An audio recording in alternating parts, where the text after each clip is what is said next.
আমি স্বেচ্ছাসেবক লীগের দায়িত্ব পালন করতেছি মিছিল মেইনটেইন এর জন্য এবং মিছিলের শৃঙ্খলা বজায় রাখার জন্য।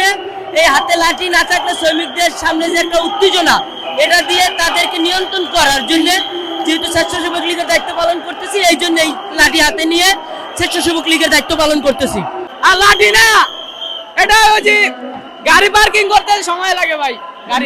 গাড়ি পার্কিং আছে না, পার্কিং এর জন্য পার্কিং আছে না, রাস্তা চলাচলের জন্য ভাই। হাতে লাঠি আমরা মেজাজ চালু করতে আইছি ভাইয়া। আমরা ঠিক মতো বেতন পাচ্ছি না, আমরা ঠিক মতো কর্মসূচি পাইছি না।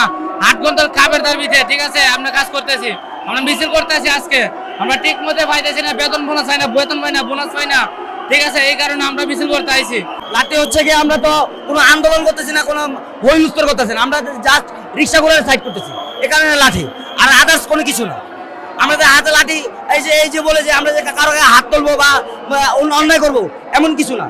কথা বুঝছেন না? এই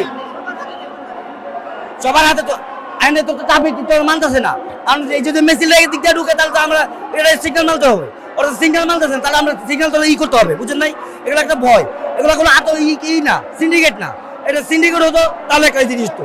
আমাদের লাঠি বলতে আমরা এখন থেকে তো নিয়ন্ত্রণ করতেছি সামনে ভাবে, যেমন গাড়িগুলো এক সাইডে চলে যায়, আমাদের মিছিলগুলোর মধ্যে কোনো ব্যাঘাত না ঘটাই কেউ, সেই জন্য আমরা লাঠি দিয়ে সাইড করে দিতেছি। আমরা এখানে দায়িত্বে আছে, যার একটা থিম করে দেওয়া হয়েছে যাতে আমরা কোনো ভাঙচুর না করি। রেস্টুরেন্ট, মানে আমরা যেহেতু হোটেল শ্রমিক, রেস্টুরেন্ট খোলা থাকলে আমরা ওইটাতে যাতে আক্রমণ না করি, আমাদের লোকজন যাতে আমরা একসাথে করে রাখতে পারি, তার জন্য হাতে লাঠি নেওয়া আর কি। এমনি দিয়ে দিছে, পাইছি রাস্তায়, এমনি পাইছি।